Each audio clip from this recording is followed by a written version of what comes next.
Thank you, Sir Aaron. And thank you sa ating mga guests na nandito ngayon. You know, nakita kasi namin na every year we celebrate the family, no? There's an annual celebration, and it started from the time of President Fidel V. Ramos, no? If you remember, he issued a proclamation about the importance of celebrating the family every year. And so nakita ko, yung mga events na ginagawa nila is for the whole week, NGOs are organizing like mga fun run, mga booth, no? Ano. And some schools are also organizing seminars for parenting topics, etc. And I wonder why we can only do this every year. Why we cannot do it every day? No? Yesterday sa program ni Sir Errol, by the way, thank you sir for accommodating us. Kailan ba dapat sineselebrate ang family?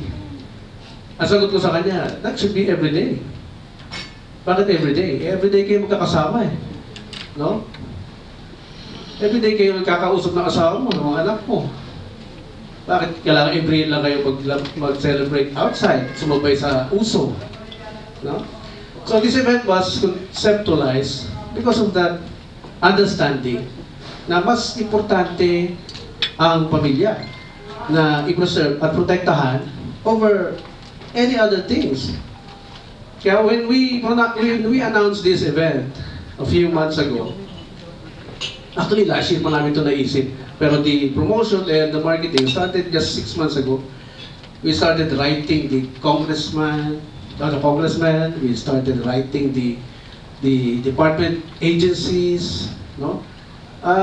Nakakalungkot na konti lang yung nag-response. So dito natin makikita kung ano ba talaga priority natin, no?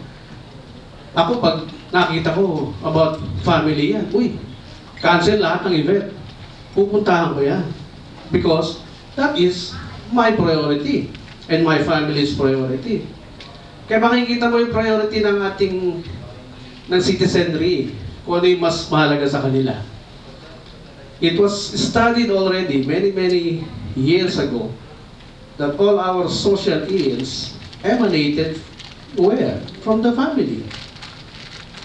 And wala pang scientist ang lumabas to oppose that. No? Wala pang naglakas loob na nag-publicize. No. Family is not the foundation of our nation. No. It's the government, no? Wala pa naglakas loob na gano'n eh. So sabi ko, let's push something that will encourage people to study more about the marriage and family. Kasi, napag-iiwanan na tayo, no? Ang dami ng bansa ang nauunang umusad, lumago ang buhay ng mga citizens, and yet they are not Christians. Hindi nyo ba naitatanong? Singaporeans, Japan, Korea, Taiwan, they are progressing. And they are not Christians. Tayo, pag ni-research mo sa Google, ano ang majority religion sa Pilipinas? 80% Christians. And the Bible na pinagbabasihan ng mga Christians have promises, no? Na lalago ang buhay mo. Kaso nagkabaligtad, ano? Ang naging turo, lalago ang buhay mo kung hindi dito sa heaven. Kaya dami naghintay. No? Masakit man sabihin. Yun po totoo.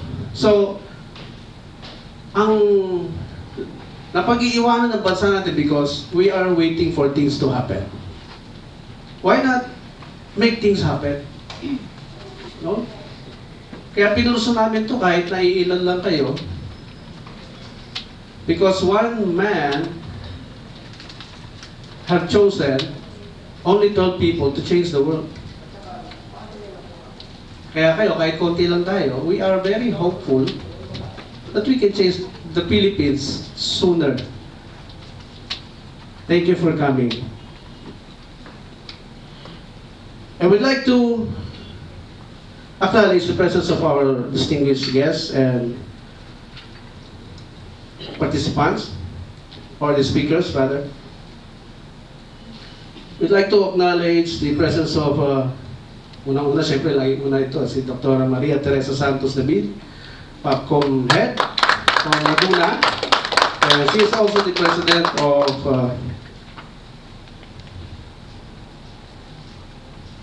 Federation League of Population Officers and Workers of Region 4 in Calabarzon, Dr. Maria Santos David. Second is Dr. Gaylord Sanchez, the Director of the Holy Cross Theological Seminary Colleges. Please stand up, Doc, to be recognized. Attorney Ernest Ryan Bongi will be coming in a short while. He is a law practitioner from our law firm. And my wife also, Dr. Michael J. De Paula, who is now the model of Philippine Women's University. No? Kagabi nagulat kami, may video nirelease bigla. No? Siya yung ginamit na model. Hindi pa natin sila nasingil, no? Di ba? Just kidding.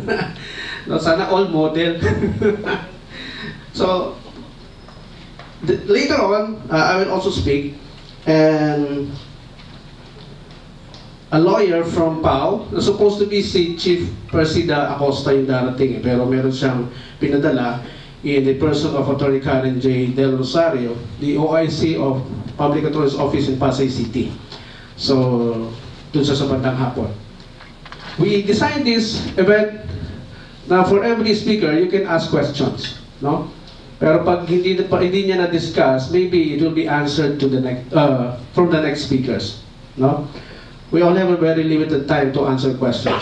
But this event, I assure you, this will change the way you think. Matcha-challenge yung lahat ng mga natutunan nyo. Ito ang pinakamahirap sa atin, ano, pag tayo na miseducate, ang hirap tanggalin sa ating personality. Yung mga nakikita natin, tradisyon, nakikita natin mga ginagawa ng mga matatanda, mga nauna sa atin, no? It's hard to accept. Lalo na kung nakarinig ka ng bagong idea. We live in the ideas of dead people. No, mga ideas ito ng mga taong namatay na noon na hanggang ngayon ginagamit natin.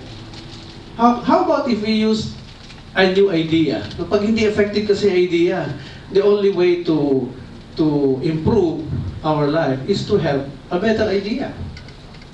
Kaya this event, marami tayong ideas na ibibigay sa inyo and you will be shocked from the learnings that you will hear. At magugulat kayo na meron palang ganun na solusyon. Hindi yung tanggap na natin na it is normal for a couple na hindi magkasundo, maghihiwalay. No? Tinanggap na natin sa sarili natin na meron tao talaga na hindi magiging forever. Meron talagang solusyon para sila ay maging forever. At inaalam yun from the beginning. Sa pinaka-umpisa. So, let's also acknowledge the presence of, siguro later on, darating siya, hindi pa namin siya nakikita, Ms. Rofelia Machenso from the City Hall of Manila, no? Registered social worker. And from Florida Blanca, Municipal Social Welfare Development, dalawa po sila, nandito ngayon. Ma'am Edeline S. Lobo and Ms. Angelina Balibado. Please stand up to be recognized. Thank you. Ms. Elena Ones, nandito na ba siya? From Quezon City, LGU. Kaya parating na siya. And from Santa Rosa, dalawa sila. Ms. Gloribel Agnabo and Ms. Christine Paula J. Estanay, Santa Rosa, Laguna, LGU. Ms. Annie Q. Takason from the Provincial Government of Cavite. Yes, she's coming later on. And we have one from the Philippine Commission on Women watching us via Zoom. Mr. John David S. Salvador. Ms. Aurocel P. Ocampo from the Council for the Welfare of Children. Is she here? Ms. Aurocel, ayun po siya. From the Council for the Welfare of Children. Planning Officer po siya. Miss Mary Grace J. Blando from DSWD Central Office. Nandito na po ba siya? Miss Mary Grace Blando from DSWD Central Office. O, sana dumating, ano? Miss Lunida Bayani Ortiz from YWCA, Young Women Christian Association. Miss Lunida Bayani Ortiz, nandito na po? Wala pa. Miss Nariza Villena from Young Women's Christian also. Young Women Christian Association, Miss Nariza Villena. And Attorney Melody A. Vargas from DepEd Masbate. Uy, ayun pala si Attorney. Welcome, ma'am. Yeah, DepEd Masbate, oh, layo, oh. Nag-travel kayo, ma'am, by plane or by land? By plane, okay. Thank you, ma'am, for making your effort to come here. Miss Francine Beatriz Prades, from Young Women's Christian Association. Nandito na po? Wala pa po. Then we have also from Young Women's Christian Association then, Miss Donna Rose Jacusale. Miss Donna Rose, thank you. Miss Cecil Tacon from CSWDO Quezon City. Miss Cecil, LGU Quezon City. Wala pa. Miss Danielle G. Saike, CSWDO Dasma Cavite. Ayan po sila. Sila yung mga fighters, no? Sa Dasma Cavite ng VAUSI. Yung enforcers ng VAUSI, no? Sipag nila doon, nakita ko yun. No? Marami silang pinapakulong na husbands. Diba, no?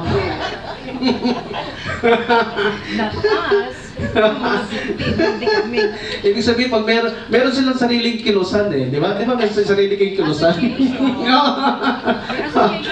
Oo, sa DASMA. So, ibig sabihin, mataas yung case ng VAUSI, ano doon? Offenses. Di ba? Miss Cristina V. Bautista also. Registered social worker. Ma'am, nandito po kayo? Miss Cristina? Pardon po. VAUSI Desk Officer, President of 75 Barangays. Okay. Thank you. Anita Barinti po. Okay. Ayaw nga pala, nabago pala yung attendance mo. Sorry. Miss Flor Ann C. Lingat from Don Honorio Ventura State University. Dr. Flora, thank you, ma'am, for coming. Dalawa po sila. Yeah. Okay, hindi po na, nasa bandang hulihan yung pangalan. Hindi ko po na, sorry. Mr. Elmer Perez, an NGO from Antipolo City. Nandito po siya. Wala. Mrs. Errol Dakame. Sir, nandito pala. Yeah, thank you, ma'am, for coming. Fresh from Baguio. Miss Donna A. Soriano from Don Honora Ventura. Yan po yung katabi niya. Okay. Welcome, ma'am. Miss Anita A. Barinki from State University, ito yung ma'am sinasabi mo kanina, yung Miss Anita. Okay, thank you. Miss Annalisa Olaguer. Nandito po, Miss Annalisa, ayun. Thank you, ma'am. Thank you for coming. Miss Ozarlet P. Hulong Bayan, DSWD Central Office. Miss Ozarlet. Ayun. Ma'am, kayo po yung replacement? Nandiyan din siya. Okay. Thank you, ma'am. You're welcome. Miss Auracel Ocampo. Is this Ocampo? Miss Auracel? Ayun po yan. Yeah. Miss Cecil and Miss, yeah. And we have a Japanese in the audience. Sir Naoki Ito. With his Filipino wife, Karina. Karina is also a professional teacher. Yeah. Okay? So, without much further ado, let's hear from our first speaker, Sir Errol.